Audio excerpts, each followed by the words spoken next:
There's been a lot of revisionist history around the Aaron Rodgers trade.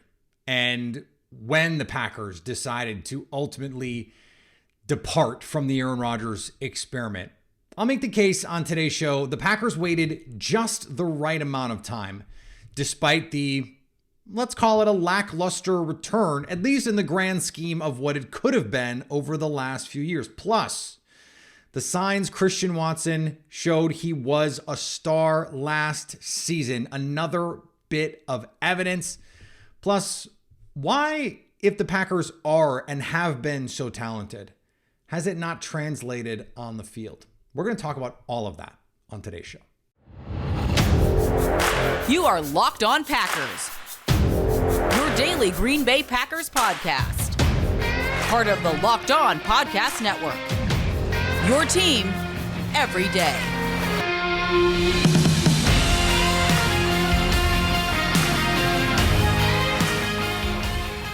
You are Locked On Packers, part of the Locked On Podcast Network, your team every day. I'm Peter Bukowski, and I cover the Packers for The Leap, a newsletter I would love for you to subscribe to. Follow me on Twitter, Peter_Bukowski. Follow the podcast on Twitter, Locked On Packers. Like us on Facebook. Subscribe to the podcast, iTunes, Spotify, Google Podcasts. Wherever you find podcasts, you will find Locked On Packers, the #1 Packers podcast on the internet. And the show for fans who know what happened, they want to know why and how. Thanks to everyone who makes Locked On Packers their first listen every day. We hope you like starting your day with us as much as we like starting our day with you. A lot of ink has been spilled and words exhaled on this podcast and certainly in plenty of other spaces about the timing of the Aaron Rodgers trade. And something our pal Kevin Clark from The Ringer said struck me. He said, actually on a couple different shows, that he believes no NFL team had ever traded a quarterback that they really wanted to keep. And I started to think about that a little bit more. And I thought, that is what is different about this year. Truly. In 2021, the spring of discontentment into the summer of honesty, everydayers will remember that was what we called those time periods. The Packers could have traded Aaron Rodgers. Aaron Rodgers would have welcomed a trade. He said, if you want to trade me, or at least that's his assessment of what the, let's call it a conversation was. There's been reporting that it was a much more forceful conversation, that it was basically, whether it was him or through his agents, him saying, I don't want to be here. Changes need to be made or I want out. Regardless of whether or not that's true, you're talking about a guy coming off an MVP season, arguably the best season of his career. I think the second best season of his career outside of 2011. I've said this before many times. I've never seen a quarterback play the position at a higher level before or since than 2011 Aaron Rodgers. Tom Brady, Peyton Manning, Patrick Mahomes. Aaron Rodgers 2011, he did things no one has ever done, and I don't know that we'll see another guy do in a really long time. Maybe someone will prove me wrong. I haven't seen it yet. That guy, you hold on to that guy.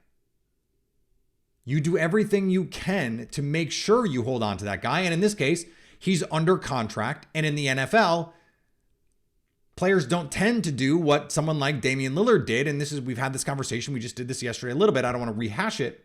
Say, oh, you have to send me this thing, which is ultimately what Aaron Rodgers did. But if you think last year he didn't have a team in mind, and all the indications are it was Denver last year or in 2021, because that was why the Broncos were lining up that next season, because they felt like he wants to come here. Okay. The Packers knew who was going to come in and offer something heavy for him. But here's why they waited the right time. Number one, you don't trade a quarterback if you don't want to, and they clearly did not want to. He's an MVP. He made it easy by not playing well last year, and maybe part of that subconsciously was intentional.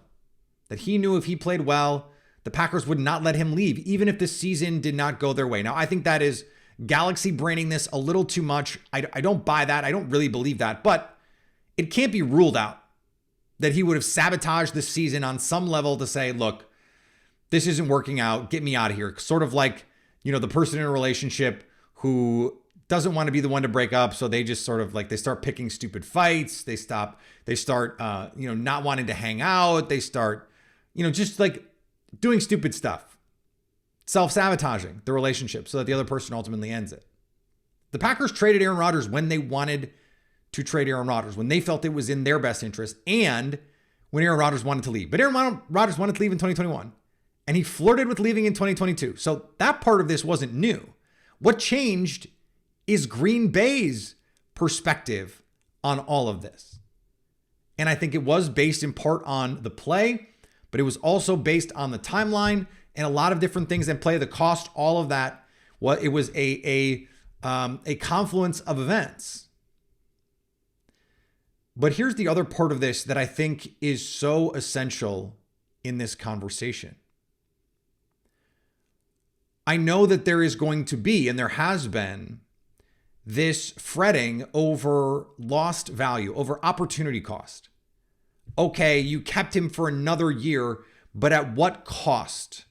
You got a significantly and materially worse trade package than you would have gotten in 2021, let's say, if you traded him when you felt like you should have, or in 2022 even. After his second MVP season, I've said all along, that's much easier said than done, trading him coming off his second MVP. And in that case, you're talking about contracts and things that needed to be reworked as well. Especially after the 2020 season. To me, there is no case that you trade him then. Yes, his value is probably the highest. What would you be willing to spend in terms of draft capital and contracts right now to assure the Packers were as good in 2023 as they were in 2021? It was worth it to make one more run with Davante Adams and those guys. Absolutely worth it. Like, if you think you could have gotten the Russell Wilson package, maybe more, you could have gotten 3 first-round picks and a second and stuff and players. Okay, I understand that. What is the delta worth to you? 2021, they should have won. And this is going to tie back into our conversation. That's why this is all related. And I know I teased it at the top. It sounds like 3 disparate topics, but it's really not. They're all connected. You look at 2021 and go, this actually was their best opportunity to win a title. It was their best team. It was the weakest the conference was. They actually had the home playoff games. Now, they had them in 2020 as well, but there was no Tom Brady. They were not really in the mix in the same kind of way. And if they win, they probably go to the Super Bowl and win it. I will always believe that they were the best team in 2021. Getting to go on that one last run is worth 2 first-round picks. Like, let's think about it this way. Who could the Packers add that would make them, like, not even co-favorites in the NFC, or like in the group of contenders in the NFC? Like, if we go non-quarterback and we just assume Jordan Love is good. I thought it was really smart. Frank Schwab at Yahoo wrote a piece as part of his Packers preview that was like, well, what if Jordan Love is good? What if Jordan Love is good? So let's just assume he's going to be baseline good. You bring in a superstar receiver, trade 2 first-round picks to bring Davante Adams back, let's say. Okay, great. By the way, sign me up for that. Great, do that. But that's really the delta we're talking about here. That's the gap. I would give up those picks to be a Super Bowl contender. So if you flip it around and say you went on one more run in 2021 at the cost of those picks, I go, okay, cool. Now then it starts to get interesting. Would you have traded him after 2021? They fall short again. They have to trade Davante Adams. They know that situation is falling apart, but I understand they're between a rock and a hard place because you've got the back-to-back league MVP. You've got a receiver that kind of, and if you even show any hint that you're going to trade Aaron Rodgers, Davante Adams is like, I'm out. And you still think that's salvageable right until the end. So I do think there is a bit of a miscalculation there, but also the defense was awesome at the end of 2021. You get your guys back, Rashawn Gary, Jair Alexander back. Like, they were really, really good at the end of that season. I think it was logical. Devondre Campbell was an all-pro.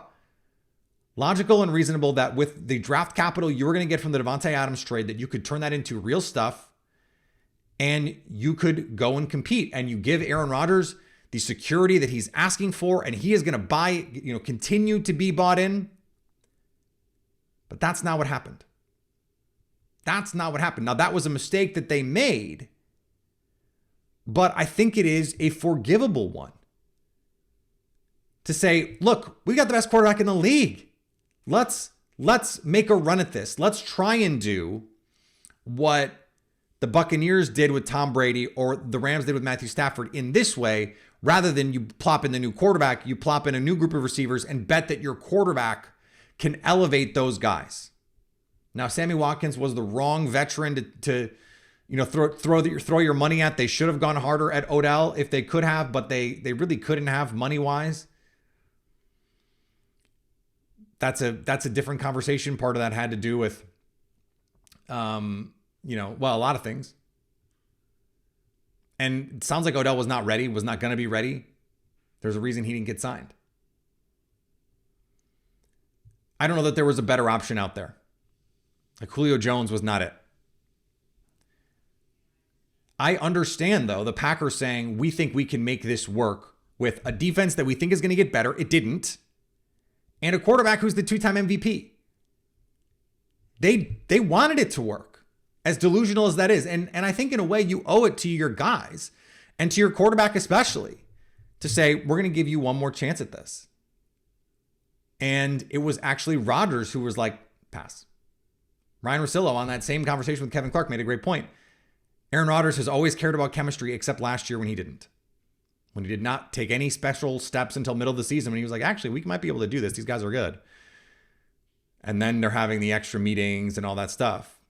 Actually, you could also flip that and say, well, that's when it wasn't working the most. He didn't put in the work and hasn't been putting in the work that he has been in New York. And so it led to the point where the Packers say, okay, this is the appropriate time for us to move on. We're going to trade a guy we want to trade. Because that's the only time quarterbacks get traded, is if a team wants to trade them. All right, we're going to talk about Christian Watson. We're going to talk about the talent on this team. Before we get there, today's episode brought to you by our friends at FanDuel. Take your first swing at betting Major League Baseball on FanDuel and get 10 times your first bet amount back in bonus bets up to $200. That's right, just get $20 in the kitty and you'll land $200 in bonus bets, win or lose. That's $200 you can spend everything from on the money line, over under to who you think is going to hit the first home run, all on an app that's safe, secure, and super easy to use. Plus, when you win, you get paid instantly. There's no better place to bet on Major League Baseball than FanDuel, America's #1 sportsbook. Plus, we've got NFL futures coming up, NBA futures coming up, and I just peeked at the Miami Dolphins to win the Super Bowl odds. I talked to our pal Kyle Krabs from Locked On Dolphins and Locked On NFL Scouting about this over on Locked On Sports Today last week. 25-1 to win the Super Bowl. I like it. Sign up today. Visit FanDuel.com/LockedOn to get up to $200 back in bonus bets. That's FanDuel.com/LockedOn. FanDuel, official partner of Major League Baseball. And thanks for making Locked On Packers your first listen every day. Every dayers next week on the show. We have hopefully another rookie orientation series. Trying to schedule another Rodgers signature series. And we're now just a couple weeks away from training camp. So plenty more to talk about on the show. All right, two big topics I want to hit here before we finish up. We've talked a little bit about the Christian Watson star potential. And Paul Brado from Packers Wire tweeted out a chart from Pro Football Focus. And the chart is imperfect because it's short by my math, like 11-ish targets. The interception at the end of the season being one of them, the drop against Minnesota being one of them, the touchdown against Dallas being one of them. So some good, some bad. But what it shows is, and I'll put it on the screen for those of you on YouTube, but what it shows for those of you just listening, hi, thank you for listening, is in essentially every part of the field, with the exception of the short on the sidelines. So like little stop routes, maybe some slant routes, out routes. He is a good to great grade player. Middle of the field, killed teams. Highly graded vertically. We know he has that ability. Intermediate on the sidelines. Is he going to have that chemistry with Jordan Love right away on those transition go routes, on those back shoulder fades? Is that going to be as big a part of the offense for Matt LaFleur as it was for Aaron Rodgers? My guess would be no. Like, they're going to do it because I think Matt LaFleur learned a lot of things from Aaron Rodgers about ways that you can just manufacture things because you have superior talent. But I think you're going to see the offense do a lot more of the work this year, which is great. It's great. You have a player, though, who coming out of the draft was pigeonholed as a speed guy, a deep guy, a Marquez Valdez-Scantling type. We talked about this in the pre-draft run-up and after the Packers took him. And I said before the draft, before the Packers even took him, that he was one of 4 players I thought could be that true backside of the formation X receiver, traditional X. That it was Drake London, Treylon Burks, Christian Watson, and George Pickens. And, you know, my pal Ross Jackson over at Locked On Saints likes to point out Chris Olave, for as good as he is and was last year, he's a Z, not an X. And that was kind of the point that I was making about him. Like, he's a really fun player and a really talented player. I think he's going to be a really good receiver for a long time. He's not playing that traditional backside X receiver role. I think Christian Watson can do that. What this chart provides is just more evidence that Christian Watson can win in every part of the field. And that is what makes an elite receiver an elite receiver. If you can only win underneath, or you can only win in the middle of the field, usually that means schemed up or just being a big body. Like Travis Kelce mostly wins in the middle of the field. That's okay. He's Travis Kelce, and he's as dominant in the middle of the field as anyone has ever been. If you can only win vertically, that limits what you can be because it limits how you can be used. And I think we saw early in Christian Watson's career, the Packers put limits on Watson that maybe he didn't deserve. Like, I don't believe he went from week 3, week 4, I can only be a clear out guy and a jet motion guy. And by week 8, week 9, you have Matt LaFleur saying, we think he can do everything in this offense. Like that doesn't track for me. I think they limited him early on, maybe out of caution, maybe out of an overabundance of caution. He had the ability to win, and we saw it in pieces at North Dakota State. And I think he's going to turn out to be a really good example of something we talk about all the time, and that is this idea that just because you didn't do something doesn't mean you can't do it. Just because you weren't asked to do something doesn't mean you can't do it. And so it's one of those things that when you're evaluating Christian Watson, you don't know what you don't know. Now, when he went to the Senior Bowl and showed out and showed a more diverse route tree, a more diverse release package, and won in different kinds of ways, you go, okay, well, that's nice. That's the Senior Bowl. It's nice, right? But it's not the same as seeing it on tape. Now it's on tape. He can win along the sidelines. He can win one up. Like, he wasn't asked because he's always open at North Dakota State. He didn't have to go up in adversity situations and make plays. Just didn't have to. We saw him do it a number of times last year. We didn't see him have to win with his route running very much at North Dakota State. we saw him on a number of occasions snap off routes. He didn't have to use his underneath run after catch ability because he was using so much of his vertical route tree at North Dakota State. But we saw a little drift route off play action. You know, it's a little short post, middle of the field, bang, he can be off to the races. So if you can win underneath, which he showed he can last year, and you can win in the middle of the field, which he showed last year in spades, and you can win vertically, which he showed last year in spades, and you can win in that intermediate part of the field on the outside and on the inside, now you can do everything. You can be put anywhere.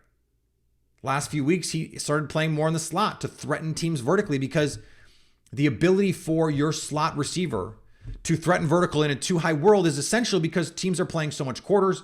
You're playing all of this too high coverage. You're playing quarter, half. That safety is going to have to carry you, and safeties cannot run with Christian Watson. Aaron Rodgers had one of the worst performances of his career. I think the worst performance of his career, completing deep balls last year, and he was like way worse than the second worst quarterback. And he had the most attempts, deep attempts, according to Sharp Football Stats. Warren Sharp had the stats. He was terrible throwing the ball down the field. If Jordan Love is just like adequate to slightly below average, they complete 4 or 5 more of those guys, or maybe even just 2 or 3. Well, that could be the difference between winning a game or two. And now instead of 8-9, you're 9-8, or you're 10-7. And your season looks totally different. Okay, all this talk about talent. Why haven't they won more? It's a great question. We're going to talk about it in just a second. Thanks to everyone who makes Locked On Packers your first listen every day. Everydayers, thank you so much. I would love for you to go check out Locked On Sports today. I mentioned a couple times on the show, talking Damian Lillard today with our Miami Heat host, talking Victor Wembanyama with our Spurs host. If you want to get your basketball fix in, we've got that going there right now. Baseball, as we get closer to the playoffs. Plenty of NFL stuff going to be going on there. All the big stories in sports in under 20 minutes. So one of the comments underneath the post that I had about Christian Watson. Great question. Name with a bunch of numbers. You never know what you're going to get. Usually those are bad comments, but this was a really good comment. And it was essentially, with all this talent, why isn't this team won? Like, if Christian Watson is that good, why did they not win more games? And part of the reason is, well, the defense didn't play to its talent, but either did the offense. Aaron Rodgers did not play to his ability. And this has been a recurring theme for the Packers over the last few years in the playoffs. Their best players have not been their best. Aaron Rodgers has not been his best. Was not his best against the 49ers 2 years ago. Was not his best against the Lions in Week 18. Was not his best against the 49ers 3 years ago. Was not his best against Tampa in the second half of that game in particular. Can't have that. Aaron Jones, big fumble in the Tampa Bay game. Zadarius Smith said he didn't show up to that first 49ers game. You had, Billy Turner playing out of position, but he didn't play well in either the Buccaneers game or the 49ers game. So you're looking at this going, okay, these are the guys you're supposed to be relying on. And when they don't deliver, where are you left with? Those teams, especially 2020 and 2021, those teams were legitimately Super Bowl quality. They were good enough to win. Why didn't they? Well, little things here and there, special teams in this case. Like, we know the 2020 offense was incredible until it wasn't. They had a pretty easy time, the Buccaneers did, stifling the Packers in situations where they needed to, but all of that is true, except Aaron Rodgers had a chance to score if he doesn't late in the game, if he runs it in. Devontae Adams dropped a back shoulder that Rodgers didn't put in the perfect place, but is a catch that you see Devontae Adams make like 98 times out of 100. All these things went wrong for Green Bay, and they still almost won. And if Chris Godwin is wearing a tighter shirt The Packers, Tom Brady airmailed that third down throw that Kevin King got called for the holding on. If he's wearing a tighter shirt and that doesn't get called, the Packers are getting the ball back with a chance to go win the game. It is incredibly close, the margin.